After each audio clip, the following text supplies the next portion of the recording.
Entonces, tanto los factores protectores y el que está estimulándose esto, no porque quisiera hacer daño al estómago, sino porque estos son elementos para la digestión de los alimentos, tienen que estar ahí en equilibrio, podemos decir así. Pero ¿qué sucede cuando hay una lesión del epitelio? Va a haber ¿qué? Una infección por el epitelio, eso ustedes ya lo han revisado. Los medicamentos antiinflamatorios no esteroideos. A veces, esa es una de las cosas interesantes, hay gente o hay pacientes que el médico le dice, usted no puede tomar medicamentos no esteroideos, ya de acuerdo, eso ya se lo sabe. Pero nuestra costumbre aquí es ir a una farmacia y decir, mire, estoy resfriado, tengo dolor de garganta, me duele la articulación, a ver, ¿qué me da?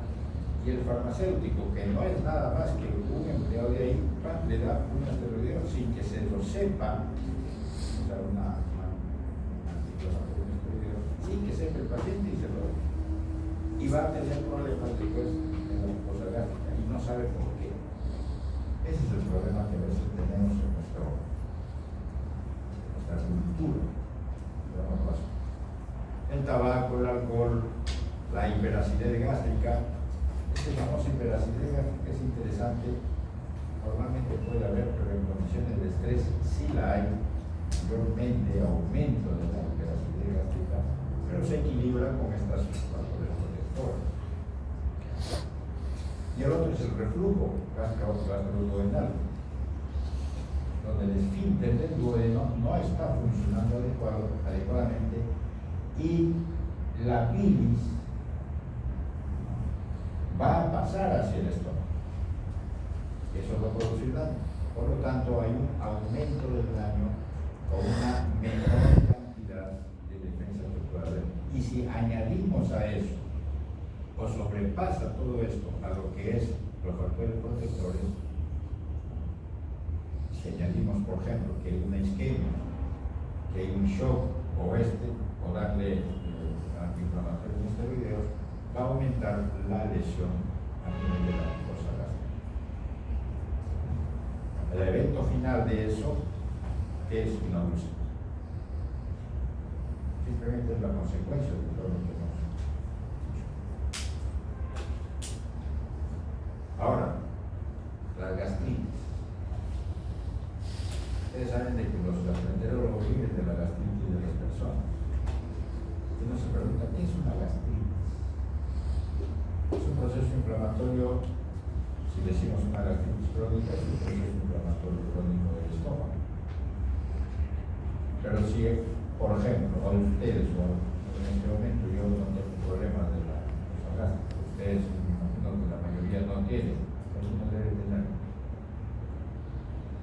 Le hacen una biopsia y va a haber células inflamatorias en la mucosa gástrica. No tiene síntomas. El factor va a decir es una gastritis crónica. Pero no es eso. La gastritis crónica es un reflejo clínico. Por eso acá, en forma general, puede ser una gastritis infecciosa cuando está metido el Helicobacter, ese es el infeccioso, porque ustedes saben que es un problema bacteriano. Y el otro es la gastritis no infecciosa, o sea, por cualquier otra razón. Pero tiene que ser una condición clínica. Hay gente, hay autores, hay libros que han separado esas cosas. Por ejemplo, una gastritis de tipo A se considera que esa es una gastritis autoinmune, porque es un problema, como su nombre lo dice, de autoinmunidad. Y la enfermedad en el estómago está en el cuerpo y en el estómago. Una gastritis tipo B, esa sí está relacionada al Helicobacter. ¿Y dónde está? En el ano, porque ese es el sitio de predilección de la enfermedad del Helicobacter, de la gastritis por Helicobacter. Hay un tipo AB, que es el ambiental mixto, donde está en ano y cuerpo. Ahí sí está premiado el paciente. Tipo C Es un problema químico o reflujo en el cuerpo, pero la característica es el reflujo. Hay otros tipos de gastritis que ya vamos a tocar. Por lo tanto, la gastritis aguda sí tiene una condición y tiene que haber una correlación con la clínica y los hallazgos del patólogo. Se refiere a un término que es una inflamación activa, donde el patólogo va a identificar polimorfos nucleares y la clínica nos está diciendo que es de corto tiempo de evolución. Esa es la característica de ambas cosas que tienen que juntarse, porque el término agudo se refiere a la duración de la enfermedad, más que al patrón inflamatorio. Después hay otro tipo de gastritis que son relacionadas con el estrés. La úlcera por estrés, típicamente, aumento de las adrenalinas, una serie de cosas, movimientos bastante altos de ese tipo de hormonas. La úlcera de Curry, igual por coacción de corticoides, y la úlcera de Cushing igual en enfermedades, en problemas cerebrales. Bueno, entonces, como tenemos lo más común, lo más frecuente en nuestro país, con un sistema sanitario bastante deficiente, en la cual el agua, nadie puede tomar agua del caño, porque si la PAL no cumple con la función que le compete. Ahí está el water, dando vueltas, con los alimentos que si no lo lavan bien, bueno, están premiados. Aquí se ve con coloración de histoquímica, de inmunohistoquímica, porque eso sí se puede dar, se puede hacer ahora. Este es con coloración de histoquímica, con plata, ahí se ve filamentos de peritos, largos, en la mucosa, o mejor, en el moco del epitelio superficial, que cubre el epitelio superficial. Cuando uno dice que es una gastritis activa hecho por el patólogo, tiene que haber una correlación con la gastritis aguda identificado por el gastroenterólogo. Y el patólogo lo que va a mirar es polimorfos nucleares, que están en la lámina propia y dañando el epitelio gástrico, tanto el epitelio superficial como puede ser también las glándulas adyacentes a ese sitio. En la forma crónica de la gastritis, identificado por el patólogo, con algunas manifestaciones clínicas también, es la presencia de linfocitos, celoplasmáticas, algunos eosinófilos, macrófagos en la lámina propia, pero lo más importante es la presencia de folículos linfoides. Cuando el folículo linfoide uno va a encontrar en la mucosa gástrica sin actividad inflamatoria, uno dice, aunque muy raramente vaya a ver adentro, es otra cosa interesante. Si uno hace un mapeo del estómago, puede identificarlo, pero si el gastroenterólogo saca una biopsia o dos biopsias en un sitio donde le pareció a él, el patólogo no lo va a encontrar. ¿Por qué? Porque el helicóptero no es una distribución difusa de su presencia en el ano, no es en pares. Piña, si no lo sacó, justo hizo la biopsia en un sitio donde no está. Pero viendo estas condiciones, estas características histológicas, el patólogo puede decir, sí, esto tiene alta probabilidad de ser por el helicóptero. Y el tiempo va a hacer que la presencia de metaplasia, eso ya ustedes van a revisar. En la mucosa macroscópica se va a ver estas lesiones irregulares. En un tiempo, vamos a ponerle pues un año, ya, o un par de años, o 3 años no más, en la cual va a haber estas lesiones de depresión irregular. Y cuando uno hace el estudio de esta zona en el estómago, no va a encontrar cáncer. O sea, no va a encontrar adenocarcinoma, porque ustedes saben que el tiempo no es para eso, pero sí va a haber una gran cantidad de infiltrados de linfocitos, muy difuso, que ha destruido a la mucosa gástrica, a las glándulas y un poco al epitelio, y lo ha deformado. Eso es lo que se llama los linfomas asociados a las células propias de ese sitio, el famoso linfoma MALE, M-A-L-E.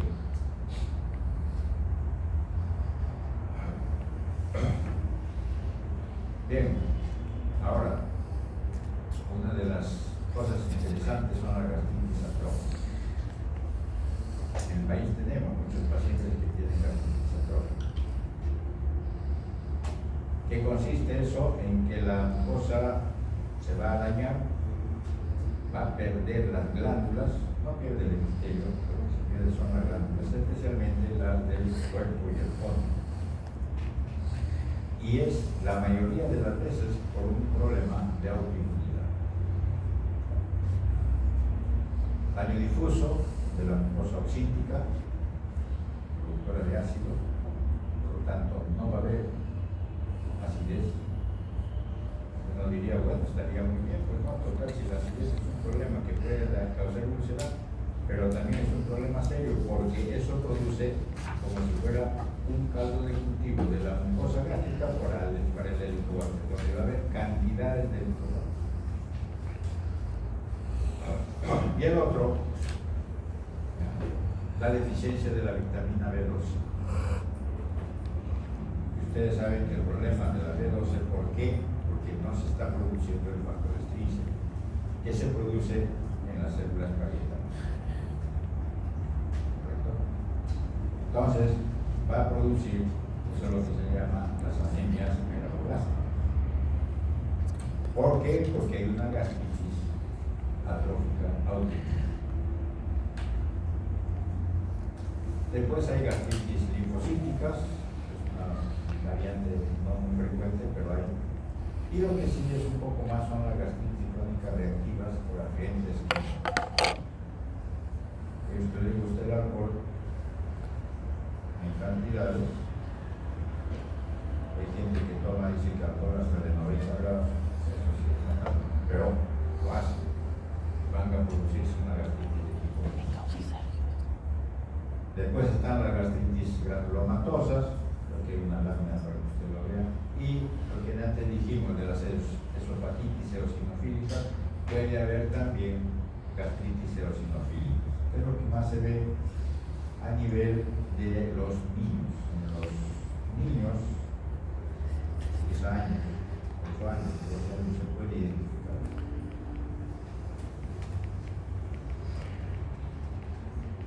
La úlcera péptica, si bien es cierto, ya no es tan frecuente encontrarlos, pero hay.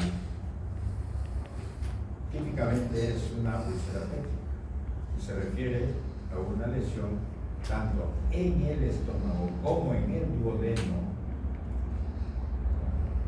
asociado a la infección por el helicobacter, los antiinflamatorios no esteroideos o el tabaquismo, en la cual el ácido clorhídrico está comprometido. Aquí están los factores de riesgo, una buena cantidad de ellos, para la posibilidad de esta úlcera péptica. Aquí en el país uno de los sitios más frecuentes para úlcera péptica es el duodeno, más que el gástrico. Vean ustedes esto, la úlcera. Acá hay dos, una úlcera que está bien definida en este sitio, donde el borde de la lesión ulcerada es muy nítida, muy bien conformada, y el otro, aquí hay otro que se está formando, que es una cosa más reciente. Y aquí ven desde el punto de vista histológico que es una úlcera bien definida, donde hay las capas que normalmente deben encontrarse en esto. Ya lo van a ver, me parece, en Estas son las complicaciones. Hay complicaciones. Hay un 15 a 20% de pacientes puede haber un problema causal de la muerte con 25%.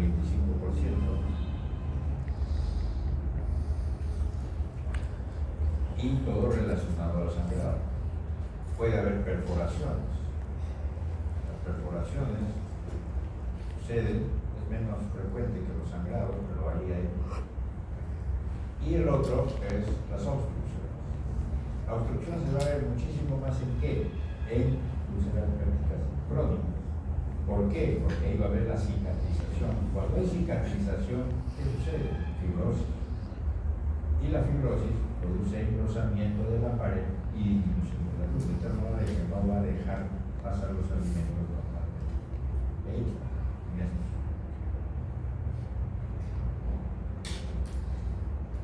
Ahora,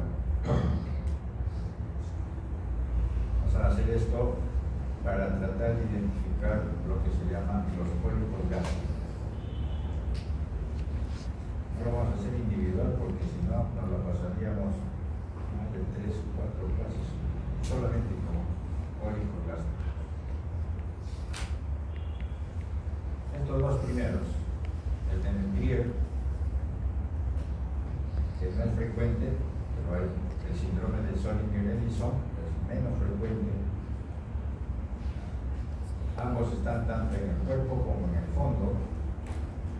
El tipo de células que van a comprometerse son el moco, o sea, la superficie, el epitelio superficial, y aquí las células parietales, el Zollinger-Ellison. El infiltrado inflamatorio está limitado por linfocitos en el Mennetrier y aquí en el Zollinger-Ellison son los neutrófilos. Interesante es que en el Mennetrier hay gran pérdida de proteínas. Son pliegues tan altos, tan grandes, que producen cantidad de moco. Y en el moco hay proteínas. Y se pierden proteínas por ese lado. Son pacientes perdedores de proteínas en cantidades. En cambio, el Zollinger-Ellison es úlceras por la hiperacidez. Factores de riesgo no hay. Aquí en el Zollinger-Ellison hay lo que se llama la neoplasia múltiples endógenas, es todo un capítulo de medicina. Y en el Mennetrier puede estar asociado a un adenocarcinoma, en cambio en el Zollinger-Ellison. Después, estos cuatro. El pólipo hiperplásico y el pólipo inflamatorio son bastante parecidos. Miren la edad, un promedio de edad más o menos regular. La gastritis crónica o la gastritis quística, eso es variable. No es tan frecuente. Estos son mucho más frecuentes. El pólipo fúndico pólipo fúndico. Así se llama, pólipos fúndicos, de las glándulas fúndicas, de las glándulas oxípticas. Promedio de edad es este. Y este tiene altísima relación con el omeprazol. El omeprazol, si bien es cierto, es un elemento muy importante para el mantenimiento o evitar los síntomas por la hiperacidez, la administración crónica del omeprazol, porque es una antibomba de protones, va a haber una severa disminución de eso y causar problemas posteriores. Y el último es un adenoma gástrico. ¿Qué es un adenoma? Es igualito como en el intestino delgado muy amplio. La localización, bueno, estos son musculares, lo más interesante es que el cólico gástrico y fúngico está en el amplio cuerpo, está por todo lado. La gastritis quística está en el cuerpo.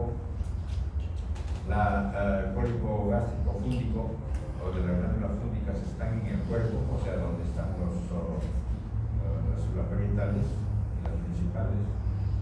Y el adenoma principalmente está en el cuerpo. El infiltrado inflamatorio es irregular, puede haber linfocitos, neutrófilos, los síntomas, ya dijimos acá de estos dos, estos de acá, no tienen una clínica muy importante, no tienen.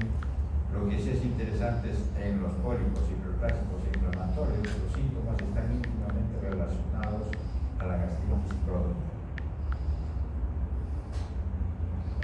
Después el resto no hay mayor cosa. Factor de riesgo, la gastritis crónica, con el cólico inflamatorio y cólico hiperplásico. La gastritis quística puede ser traumas, cirugía.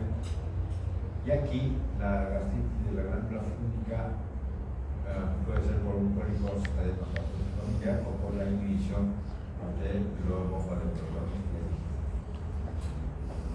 Los adenomas es todo una cosa que lo vamos a ver después. ¿Quién se asocia a los adenocarcinomas? El que más importa de todos estos es el adenoma gástrico.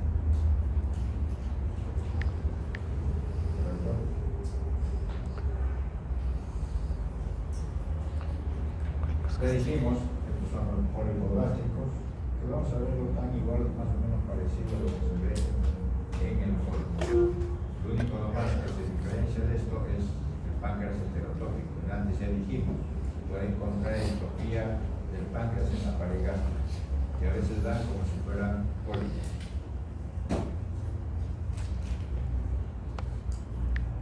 Bien, intestino delgado y colon. Ya llegamos acá. Hay una cantidad de patologías, como ven. Si nos dedicáramos a ver todo esto, no alcanzaría.